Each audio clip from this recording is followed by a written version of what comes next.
నిన్న పార్లమెంట్లో ఒక ప్రశ్నకు సమాధానం చెప్తూ కేంద్ర urban development and housing minister గారు ఇది పార్లమెంట్లో ఇచ్చినటువంటి సమాధానం. అయితే కేంద్ర మంత్రి గారు ఇచ్చే సమాధానంలో రాష్ట్ర ప్రభుత్వం రాతపూర్వకంగా కేంద్రానికి ఏదైతే చెప్పిందో రాష్ట్రం యొక్క మాటనే కేంద్రం పార్లమెంట్లో సమాధానం ఇవ్వడం జరుగుతుంది. రాష్ట్ర ప్రభుత్వం ఏ మాట అయితే చెప్తుందో ఆ మాటనే కేంద్ర ప్రభుత్వం పార్లమెంట్లో సమాధానం చెప్తుంది. అంటే ఈ మూసీ రివర్ డెవలప్మెంట్ పైన గౌరవనీయులు మా పార్లమెంట్ పార్టీ నాయకులు ఎంపీ గారు సురేష్ రెడ్డి గారు పార్లమెంట్లో క్వశ్చన్ వేశారు. పార్లమెంట్లో సురేష్ రెడ్డి గారు వేసినటువంటి క్వశ్చన్కు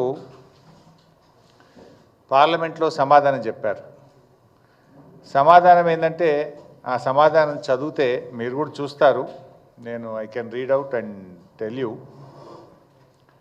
The state government has also informed that rules Telangana state right to fair compensation and transparency in land acquisition, rehabilitation and resettlement rules 2014 and the right to fair compensation and transparency in land acquisition, rehabilitation and resettlement act 2013 would be followed for resettlement of the affected households and land acquisition అని ఇందులో చెప్పారు. అంటే మేము 2013 భూసేకరణ చట్టాన్ని follow అవుతున్నాము, దాన్ని అమలు చేస్తున్నాము అని రాష్ట్ర ప్రభుత్వం చెప్పిందని ఇది పార్లమెంట్లో కేంద్ర ప్రభుత్వం చెప్పినటువంటి సమాధానం. ఇది కాపీ కూడా మీ అందరికీ ఇస్తాను. అంటే దీన్ని బట్టి ఏమర్థమవుతుంది? మూసీ రివర్ ఫ్రంట్ ప్రాజెక్టు పైన రాష్ట్ర ప్రభుత్వము వాస్తవాలను దాచిపెడతా ఉంది. పార్లమెంట్ను తప్పుదో పట్టించడం అనేది సిగ్గుచేటు. ఏకంగా కేంద్ర ప్రభుత్వాన్ని పార్లమెంటును కూడా ఈరోజు తప్పుదో పట్టించారు.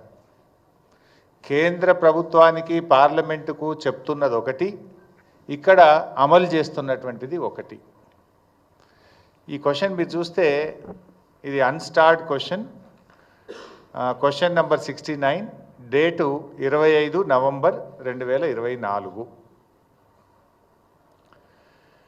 వాస్తవానికి ఇక్కడ ఏమన్నారు? 2013 భూసేకరణ చట్టం అమలు చేస్తున్నాం. అయితే ఇలా నేను మీరు ఒక లైన్ చదివాను మీకు మీ నాలెడ్జ్ కోసము ప్రజల కోసం కూడా. ఇందులో ఒకటేముంది? First line, Telangana state right to fair compensation and transparency in land acquisition, rehabilitation and resettlement rules 2014. ఏంటిది? 2013 భూసేకరణ చట్టం ఉన్నప్పుడు ఇది రాష్ట్ర ప్రభుత్వం 2014లో మరొక చట్టం తెచ్చింది. 2013 భూసేకరణ చట్టం ఏం చెప్తుందంటే దేశం మొత్తం కూడా తప్పకుండా ఏ ప్రాజెక్టులోనైనా నిర్వాసితులకు ఈ రకంగా ఆదుకోవాలని చెప్పి అప్పటి యూపీఏ ప్రభుత్వం 2013లో చట్టం తెచ్చింది. చట్టంలో చాలా స్పష్టంగా చెప్పారు, ఇల్లు కోల్పోతే ఇల్లు ఎలా ఇవ్వాలి, వాళ్ళ ఉపాధి ఎలా చూడాలి, ఆ కుటుంబాలను ఎలా ఆదుకోవాలి, అన్ని విషయాలు కూడా చాలా స్పష్టంగా చట్టంలో చెప్పారు. చెప్తూ ఇంకో మాట ఏమన్నదంటే ఏదైనా ఒక రాష్ట్రం ఇంతకంటే మెరుగైన చట్టాన్ని అమలు చేయాలనుకుంటే, ఇంతకంటే ఎక్కువ సహాయాన్ని అందించాలనుకుంటే ఆ రాష్ట్రాలు స్వంతగా చట్టాన్ని రూపొందించుకోవచ్చు అని చెప్పి అక్కడ రాష్ట్రాలకు వెసులుబాటు కల్పించారు. దాంట్లో భాగంగా మన గౌరవ తెలంగాణ తొలి ముఖ్యమంత్రి కేసీఆర్ గారు, ఆయన కూడా ఒక నిర్వాసిత కుటుంబం నుంచి వచ్చిన వాడు కనుక అంతకంటే బెటర్గా మనము 2014 భూసేకరణ చట్టాన్ని ఒకటి తయారు చేసి రాష్ట్ర శాసనసభలో ద్వారా దాన్ని ఆమోదించుకున్నాం. ఎలా బెటర్ అది? 2013 భూసేకరణ చట్టంలో ఏమంటారంటే 121 గజాల స్థలములో ఐఏవై ఇల్లు కట్టి ఇవ్వాలి అని ఉంది. 125 గజాల స్థలము ఐఏవై ఇల్లు. కానీ కేసీఆర్ గారు దాన్ని మన భూసేకరణ చట్టంలో 250 గజాల స్థలము డబుల్ బెడ్రూమ్ ఇల్లుగా మార్చారు. అంటే ఇంటి స్థలం డబుల్ అయింది. ఐఏవై ఇల్లు అంటే ఆ రోజు 1,20,000 రూపాయలు మాత్రమే. మన డబుల్ బెడ్రూమ్ ఇల్లు అంటే 5,04,000 రూపాయలు మినిమం, కొన్ని చోట్ల 5,70,000 6 లక్షలు కూడా అయింది. అంటే 1,30,000కు బదులు ఐఏవై ఇల్లు 5,04,000 ఇచ్చాం. 125 గజాలకు బదులు 250 గజాల స్థలం ఇచ్చాం. అదేవిధంగా వేజ్ లాస్ కూడా దానికి కొన్ని స్టిపులేటెడ్ రూల్స్ ఉంటే దానికంటే మెరుగ్గా మనం తెలంగాణ భూసేకరణ చట్టాన్ని ఈ రాష్ట్రంలో తెచ్చాం. అందుకే పార్లమెంట్లో కూడా ఏం చెప్పారు, ఈవెన్ టుడే మన రాష్ట్రంలో మనము 2013 చట్టానికి లోబడుతూనే అంతకంటే మెరుగైన చట్టం 2014 భూసేకరణ చట్టం ఈరోజు కూడా ఈ రాష్ట్రంలో అమల్లో ఉంది. అది శాసనసభ ద్వారా ఆమోదించి మనం చేశాం. అదే విషయాన్ని వీళ్ళు పార్లమెంట్కి చెప్పింది మంచిగున్నది కానీ అమలు చేసేది బాగలేదు. ఢిల్లీకి పార్లమెంటుకు చెప్పేది ఒకటి, క్షేత్రంలో జరుగుతున్నది మరొకటి. ఏం జరగాలి? ఏదైనా ఒక ప్రాజెక్టు చేపట్టినప్పుడు ఫస్ట్ ఐడెంటిఫికేషన్ ఆఫ్ బెనిఫిషరీస్, ఎవరైతే నష్టపోతున్నటువంటి కుటుంబాలు ఉన్నాయో వారిని గుర్తించాలి, వారందరినీ కూడా గుర్తించాలి. 2013 భూసేకరణ చట్టం ఇంకో మాట ఏం చెప్తుందంటే, అది పట్టా భూమైనా ప్రభుత్వ భూమైనా, అది అసైన్డ్ భూమైనా, అది ఎంక్రోచర్స్ ఉన్నా, మీరు అక్కడ బతుకుతే చాలు, అక్కడ ఉపాధి పొందితే చాలు, అందరికీ సమానమైన హక్కులు ఉంటాయి అని భూసేకరణ చట్టం చెప్పింది. అది ఎంక్రోచర్ అయినా, అసైనీ అయినా, లేదు ప్రభుత్వ భూమిలో ఉన్న, పట్టా భూమిలో ఉన్న అందరికీ సమానమైన చట్టాలు ఉంటాయనేది ఈ చట్టం చెప్తుంది.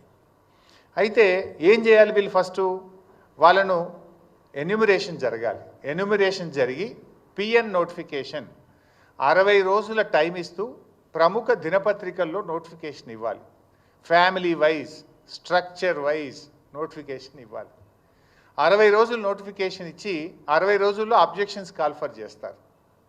ఆ వచ్చిన అబ్జెక్షన్స్ అన్నీ కూడా పరిగణలోకి తీసుకొని ఆ భూసేకరణ అధికారి దెన్ వాటన్నిటిని కూడా సార్ట్అవుట్ చేసి మరొక 30 రోజుల సమయాన్ని ఇస్తూ పీడీ నోటిఫికేషన్ ఇవ్వాలి. సో పిఎన్, పీడీ 2 నోటిఫికేషన్లు అయిపోయిన తర్వాత అన్ని అబ్జెక్షన్స్ను, వాళ్ళకున్న అనుమానాలను నివృత్తి చేసి అబ్జెక్షన్స్ అన్నీ కూడా సార్ట్అవుట్ చేసిన తర్వాత then they have to start the process. కానీ ఇక్కడ అసలు పిఎన్ వచ్చిందా? అసలు బెనిఫిషియరీ నోటిఫికేషన్ అయిందా? అసలు డిపిఆర్ వచ్చిందా? డిపిఆర్ లేదు, బెనిఫిషరీని గుర్తించలేదు, ఎన్యూమరేషన్ జరగలేదు, పిఎన్ నోటిఫికేషన్ రాలేదు, పీడీ రాలేదు, పేదల ఇండ్లు గులగొట్టేసిండ్రు, తీసుకుపోయి డబుల్ బెడ్రూమ్లో వాడేసిండ్రు. వాస్తవానికి చట్టం ఏం చెప్తుంది? ఇది గతం మన రాష్ట్రంలో మేము అమలు చేశాం. కేసీఆర్ గారి నాయకత్వంలో మల్లన్న సాగర్లో కావచ్చు, కొండపోచమ్మ సాగర్లో కావచ్చు, పాలమూరు ఎత్తిపోతల పథకంలో కావచ్చు, సీతారామాలో కావచ్చు, అనేక ప్రాజెక్టులలో మన రాష్ట్రంలో అమలు చేసి ఉన్నాం. ఏం చేయాల్సి ఉంటుంది ఈ చట్ట ప్రకారంగా? First PN, take the objections and sort it out, then go for PD, take the objections and sort it out. PN, PD అయిన తర్వాత వాళ్ళు ఉంటున్నటువంటి స్ట్రక్చర్, అది గుడిసెనా, గూనె పెంకల ఇల్లా, అది పక్కా ఇల్లా, ఏదైనా కూడా ఆ ఇంటికి R&B లేదా పంచాయతీరాజ్ అధికారులు వెళ్ళి ఆ పాత ఇంటికి ఎంత వాల్యూ ఉంటుందో వాల్యుయేషన్ చేస్తారు. వాల్యుయేషన్ చేసి డిప్రిషియేషన్ కూడా, ఒకవేళ పాత స్ట్రక్చర్ అయితే డిప్రిషియేషన్ తీసేసి దాని నెట్ వాల్యూకు రెండంతల డబ్బును ఆ ఇంటి యజమానికి ఇవ్వాలి. ఇది జరిగిందా మన దగ్గర?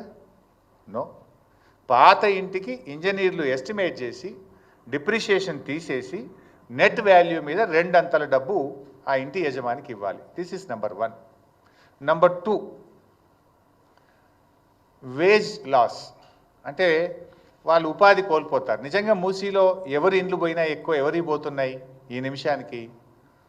వాళ్ళు ఇనుప సామాన్ అమ్ముకునేటోళ్ళు, రోళ్ళు తయారు చేసేటోళ్ళు, లేకపోతే ఏమంటాము గొడ్డళ్ళు, కత్తులు, వాటిని పదను పట్టేటువంటి వాళ్ళు, లేకపోతే అక్కడ ఉండే ఇళ్లల్లో పనిచేసుకునేటువంటి వాళ్ళు, పాత సీసాలు ఏరుకునే వాళ్ళు, పాత బట్టలు అమ్ముకునేటువంటి వాళ్ళు, ఇలా చాలా అత్యంత పేదలైనటువంటి వాళ్ళు, ఆటోలు నడుపుకునేటువంటి వాళ్ళు, రిక్షా పుల్లర్సు, హమాలీసు, హోటళ్లలో పనిచేసేటువంటి వాళ్ళు, ఇట్లాంటి వాళ్ళు అతి కడు పేదలు ఆ ప్రాంతంలో నివసిస్తున్నారు. మరి ఆ పేదలకు పాత ఇంటికి నువ్వు డబ్బులు ఇవ్వలేదు, నెంబర్ 1. Number 2, wage loss. మన 2014 భూసేకరణ చట్టం ఏం చెప్తుందంటే, ఆ ఇంటిలో పెళ్ళైనటువంటి వాళ్ళు ఎందరుంటే అంతమందిని కుటుంబాలుగా గుర్తించాలి. పెళ్ళి అయినటువంటి వాళ్ళు ఆ ఇంట్లో ఎందరుంటే అందరినీ కుటుంబాలుగా గుర్తించాలి. ఒక్కొక్క కుటుంబానికి 7,50,000 రూపాయల వేజ్ లాస్ 1 టైం సెటిల్మెంట్ కింద ఇవ్వాలి. నెంబర్ 2. నంబర్ 3, ఆ ఇంట్లో పెళ్ళి కానటువంటి 18 సంవత్సరాలు నిండినటువంటి అమ్మాయి కానీ అబ్బాయి కానీ ఉంటే వారికి ఒక్కొక్కరికి 5 లక్షల రూపాయలు ఇవ్వాలి. నంబర్ 4, ఇంట్లో పెళ్ళై ఉన్నటువంటి వారందరికీ ప్రతి ఒక్కరికి 250 గజాల స్థలము మరియు డబుల్ బెడ్రూమ్ ఇల్లు ఇవ్వవలెను. డబుల్ బెడ్రూమ్ ఇళ్లతో పాటు ఆ ఇంటికి నల్లా connection, current connection, drainage, roads, hospital, ANM sub centre, post office, అన్ని దేవాలయము, చర్చు, మసీద్, అన్ని వసతులతో కూడినటువంటి కాలనీని యాజ్ ఇట్ ఈజ్గా నిర్మించి ఇవ్వాలి. పెళ్ళి కాని 18 సంవత్సరాలు నిండిన వాళ్ళకు 5 లక్షలు అన్నాం కదా, దాంతోపాటు వారికి కూడా 250 గజాల స్థలాన్ని కూడా ఇవ్వాలి. These are the points in 2014 act. ఇందులో ఒక్కటన్నా అమలైందా వైసాబ్? ఈ కట్టిన డబుల్ బెడ్రూమ్ ఇల్లు కూడా రిజిస్ట్రేషన్ చేసి రిజిస్ట్రేషన్ ఫీజు ఎగ్జామ్ట్ అన్న చేయాలి. గవర్నమెంటే రిజిస్ట్రేషన్ ఫీజు కట్టి సెలబుల్ రైట్స్తో కూడిన ఇల్లు ఇవ్వాలి వాళ్ళకి. ఎందుకంటే వాళ్ళది ఆస్తి మనం తీసుకుంటున్నాం కనుక మనం ఇచ్చే డబుల్ బెడ్రూమ్ ఇల్లు 250 గజాల స్థలము కట్టిన ఇల్లును రిజిస్ట్రేషన్ డిపార్ట్మెంట్ ద్వారా రిజిస్ట్రేషన్ చేసి పూర్తి హక్కులతో కూడినటువంటి ఇల్లు వాళ్ళకి ఇవ్వాలి. ఇది మన భూసేకరణ చట్టం. వీళ్ళు చేసింది ఏంది? కేసీఆర్ గారు కట్టిన డబుల్ బెడ్రూమ్ ఇళ్లలో నెట్టేసారు వాళ్ళని, ఖతం. అది కూడా అసైన్మెంట్, ఉత్తరే కాగితం ఇచ్చారు. అది సెలబుల్ రైట్ కాదు, హక్కు లేదు, దాని భూమి లేదు, అదేంటి అపార్ట్మెంట్. అది పేదల కోసం కట్టిన అపార్ట్మెంట్ లాగా కట్టింది. రేపు వాళ్ళకి ఏముంటుంది? వాళ్ళకి రైట్ ఏముంటుంది దాని మీద? అంటే నువ్వు మొత్తంగా మోసం చేసినావు. భూసేకరణ చట్టంలో ఏ ఒక్కటి కూడా చేయలేను. బేసికల్లీ పాత ఇంటికి డబ్బులు ఇవ్వలేదు, ఉపాధికి కోల్పోయే వారికి డబ్బులు ఇవ్వలేదు, వాళ్ళకు house site with built house ఇవ్వాలి, అది ఇవ్వలేదు, పెళ్లిగాని పిల్లలకు సాయం చేయలేదు. అంటే ప్రజల్ని మోసం చేసిండు రేవంత్ రెడ్డి, పార్లమెంట్ను కూడా మోసం చేసిండు రేవంత్ రెడ్డి. బికాస్ ఆయనే మున్సిపల్ మినిస్టర్, ఆయన సంతకంతోనే ఢిల్లీకి పోతుంది ఫైల్. పార్లమెంట్లో ఏదైనా సమాధానం చెప్పాలంటే రాష్ట్రంలో సంబంధిత శాఖ మంత్రి యొక్క అప్రూవల్తోనే ఆ సమాధానం పార్లమెంటుకు వెళ్తుంది. ఇవాళ మున్సిపల్ మంత్రి ఆయన్నే, ముఖ్యమంత్రి ఆయనే ఇలా ఈ రాష్ట్ర ప్రజల్ని మోసం చేసిండు, కేంద్ర ప్రభుత్వాన్ని మోసం చేసిండు, పార్లమెంటును కూడా రేవంత్ రెడ్డి గారు మోసం చేసిండు. ఇప్పుడు ఆల్రెడీ కొన్ని ఇళ్ళు కూలగొట్టింది కదా బైసాబ్, మీరు ఫోటోలు కూడా ఉన్నాయి ఇక్కడ. ఈ పేదల ఇళ్ళు కూల్చేసిండ్రు. ఇప్పుడు ఈ ఇళ్ళకి మరి ఇప్పుడు డబ్బులు ఇవ్వాలంటే కూడా ఆ ఇల్లుని ఎట్లా ఎస్టిమేట్ చేస్తావు? How do estimate these houses? How will you compensate these poor people? వీళ్ళకి ఎవరు బాధ్యత? ఇప్పుడు మూసీలో కూడా చూసిండ్రు బైసాబ్. ఇప్పుడు సన్నాయి నొక్కులు నొక్కుతున్నారు మళ్ళా. ఏమని? లేలే అనుమతులు ఇప్పుడు ఇల్లు కూల్చాం, ఇక కొత్తవి మాత్రమే కఠనీయము అంటున్నారు. మరి కూల్చిన సంగతి ఏంది చెప్పాలి కదా హైడ్రా కమిషనర్, చెప్పాలి కదా ముఖ్యమంత్రి. కూల్చిన మూసి ఇండ్ల సంగతి ఏంది? హైడ్రా ఇండ్ల సంగతి ఏంది?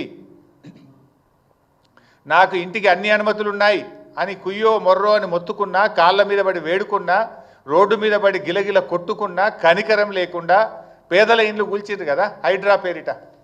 ఇప్పుడేమంటున్నారు? లేదు కట్టిన ఇండ్లు కూల్చాం, ఇండ్లల్లో ఉన్నోళ్ళని కూల్చమంటివి. ఆ చిన్న పాప నా పుస్తకాలు తెచ్చుకుంటా, మా నాన్న కొనిచ్చిన వాటర్ బాటిల్ తెచ్చుకుంటా అంటే కూడా ఆ పసిపిల్ల మీద కూడా కనికరం లేకుండా ఇండ్లు కూలగొట్టారే. ఆ పాపానికి బాధ్యుడు ఎవడు? ఆ చేసిన అన్యాయానికి ఎవరికి శిక్ష వేయాలో నిర్ణయించండి. ఇప్పుడేమంటున్నారు? లే మేము ఇక కొత్తవి కూల్చాము అంటున్నారు, ఏదో డేట్ పెడతాము అంటున్నారు. మరి కూల్చిన వాటి సంగతి ఏంటి? వాళ్ళు కట్టిండ్రు, డబ్బులు కట్టిండ్రు. పే దెమ్ ద కంపెన్సేషన్ ఇచ్చినా వాళ్ళు పడ్డ క్షోభ, వాళ్ళు పడ్డ బాధ, వాళ్ళు అనుభవించిన నరకమైతే పోదు కదా. తక్కువ బాధనా? వర్షం పడుతుంటే నడి రోడ్డు మీద పడేసిండ్రు, పిల్లల పుస్తకాలతో సహా బట్టలతో సహా కట్టు బట్టలతో ఇళ్ళకి వెళ్ళి బయటకు వెళ్ళగొట్టి గోసపుచ్చుకున్నారు కదా. ఇప్పుడు మళ్ళీ డేటు మారిస్తే నీ నిర్ణయం మారచ్చు, కోర్టు మొట్టికాయలు వేస్తే మార్చుకున్నావు. కానీ ఆ పడ్డ క్షోభకు ఎవరు బాధ్యత వహించాలి? ఆ పడ్డ బాధకు ఎవరు బాధ్యత వహించాలి? ఆ కూలిన ఇల్లుకు ఇవాళ కంపెన్సేషన్ ఇచ్చి వాళ్ళని కాపాడుకోవాలన్నా వద్దా? అదేవిధంగా ఇలా మూసీలో కూడా ఇల్లు కూలగొట్టివి. నీవు చట్టం చూసుకోపోతివి, పద్ధతి పాటించకపోతివి, పార్లమెంట్ నువ్వు తప్పుదోవ పట్టిస్తేవి. ఈ కూలిన ఇళ్లకు రేపు నష్టపరిహారం ఎట్లా చెల్లిస్తావు? రేపు డెఫినెట్గా ఇవ్వాల్సిందే. బీఆర్ఎస్ పార్టీ ఊరుకోదు. ఈ బాధ ఎట్లా తీరాలి? ఎందుకు ఈ తొందరపాటి దుందుడుకుడు చర్యలు? ఆగమాగం చేసి ఇవాళ రాష్ట్రం పరుగు తీస్తున్నావు, పేదల ఉసురు పోసుకుంటున్నావు.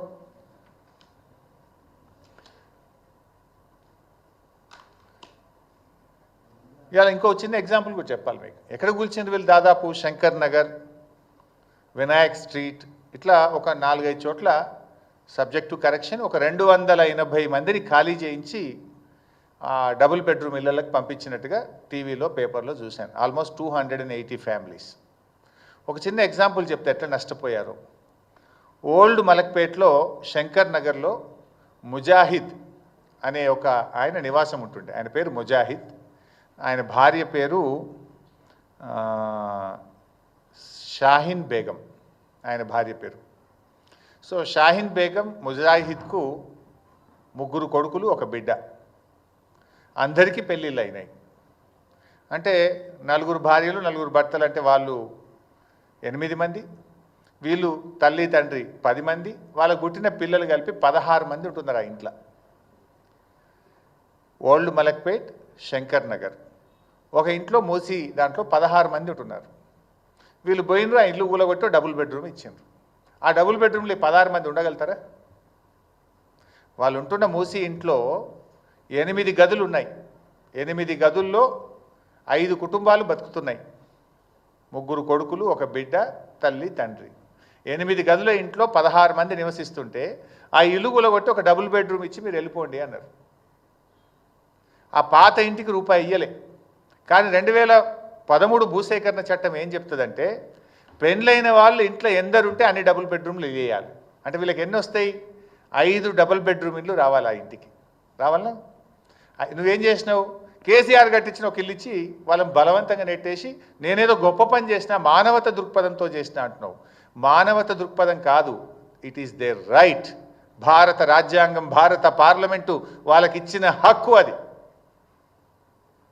కానీ నువ్వు నేనేదో గొప్పగా చేసిన మానవతా దృక్పథం, నువ్వు గొప్పగా చేయలే. చట్టానికి తూట్లు పొడిచినావు, పేదల కండ్లు పొడిచినావు నువ్వు, పేదల ఉసురు పోసుకున్నావు నువ్వు. అదే ముజాహిద్ కుటుంబానికి ఏం రావాలి? 5 డబుల్ బెడ్రూమ్ ఇల్లు రావాలి చట్ట ప్రకారంగా. 5 × 7,50,000, ప్రతి కుటుంబానికి 7,50,000 ఉపాధి కోల్పోయింది కనుక డబ్బు ఇవ్వాలి. అంటే 37.5 లక్షల రూపాయల డబ్బు ఆ కుటుంబానికి రావాలి. నువ్వేమి ఇయ్యలే. ఓ కేసీఆర్ గారు పేదలకు కట్టించిన ఇల్లు ఇచ్చి ముజాహిద్ కుటుంబాన్ని అలా రోడ్డు మీద పడేసినావు నువ్వు. ఇట్లాంటి ఎన్నో బాధలు ఉన్నాయి, ఇట్లాంటి ఎన్నో కష్టాలు ఉన్నాయి ప్రజలకు. ఇప్పుడు ఆ కుటుంబం విడిపోయింది. क्या हो गया? एक घर में तो 5 फैमिली नहीं रह सकते. अब किराए पे ले लेके एक जगह एक आदमी गए, दूसरा एक जगह गए, पूरे लोग एक साथ थे. अब रेवंत रेड्डी की वजह से वो फैमिली टूट गया. एक आदमी एक जगह चले गए. बहुत परेशानी में है वो लोग. ఈ విషయాల మీద ఇంకా కూడా ఇప్పుడు రేవంత్ రెడ్డి మొన్న ఎక్కడో వరంగల్లో మాట్లాడుతూ సోనియా గాంధీ గారి కాళ్ళు కడిగి నెత్తిలో నీళ్లు పోసుకోవాలని చాలా గొప్ప డైలాగ్ అయితే కొట్టిండు. నేను అడుగుతున్నా రేవంత్ రెడ్డి గారు, నిజంగా నీకు సోనియా గాంధీ గారి మీద ప్రేమ ఉంటే నువ్వు కాళ్ళు కడిగి నెత్తిలో పోసుకుంటావా, పోసుకోవా, నీ ఇష్టం. వెనకడ బలి దేవత అన్నావు, ఇప్పుడు దేవత అన్నావు, రేపు ఏమంటావో నువ్వు, నీ నోటికి హద్దు లేదు, పద్దు లేదు. బట్ అట్లీస్ట్ నిన్నగాక మొన్న మాట్లాడినావు. ఆవిడ మీద ప్రేమ ఉంటే సోనియా గాంధీ గారు తెచ్చిన 2013 భూసేకరణ చట్టాన్ని అమలు చేయి. వారు తెచ్చిన చట్టానికి ఎందుకు తూట్లు పడుస్తున్నావు అని నేను అడుగుతా ఉన్నా. నేను చట్టానికి వ్యతిరేకంగా వెళ్తా, పేదల్ని నడి రోడ్డు మీద పడేస్తా, సోనియా గాంధీ కాళ్ళు కడిగి నెత్తిలో నీళ్ళు పోసుకుంటా నడుస్తుందా? సోనియా గాంధీ గారు తెచ్చిన చట్టాన్ని ఏమో అమలు చేయవు. నీకు నిజంగా సోనియా గాంధీ గారి మీద గౌరవం ఉంటే, ప్రేమ ఉంటే, మీ కాంగ్రెస్ పార్టీ తెచ్చిన చట్టం, సోనియా గాంధీ గారు తెచ్చిన చట్టం 2013 అమలు చేయి. నువ్వు ప్రజలను మోసం, దేశాన్ని మోసం, పార్లమెంట్ను మోసం, సోనియా గాంధీని మోసం, అందరినీ మోసం చేసినావు నువ్వు.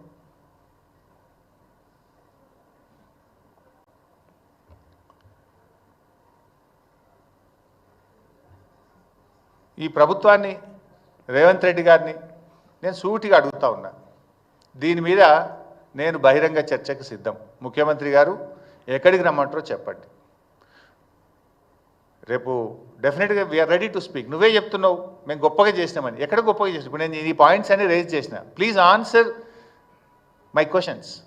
ఏమి నా వ్యక్తిగతం కాదు.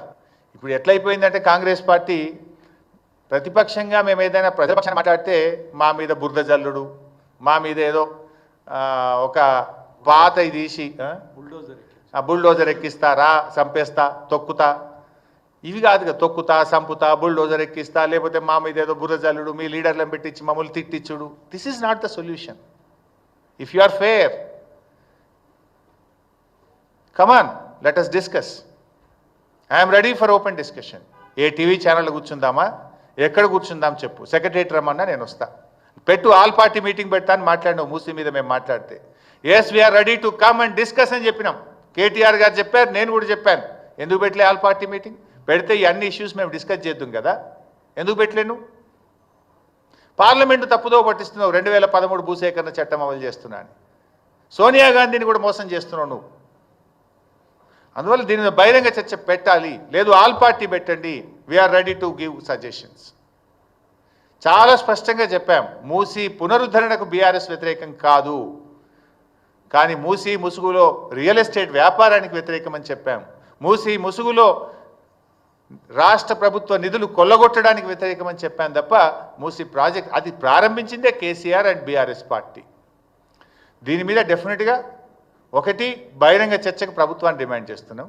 రెండు, బీఆర్ఎస్ పార్టీ మా పార్లమెంట్ పార్టీ నాయకుడు సురేష్ రెడ్డి గారు పార్లమెంట్లో ప్రివిలేజ్ మోషన్ కూడా మూవ్ చేస్తాం. ఎందుకంటే మీరు కేంద్ర ప్రభుత్వాన్ని, పార్లమెంట్ను కూడా తప్పుదో పట్టించింది కనుక దీని మీద మా సురేష్ రెడ్డి గారు పార్లమెంట్లో బీఆర్ఎస్ పార్టీ ఎంపీలు ప్రివిలేజ్ మోషన్ కూడా మూవ్ చేస్తారు. Because they misguided.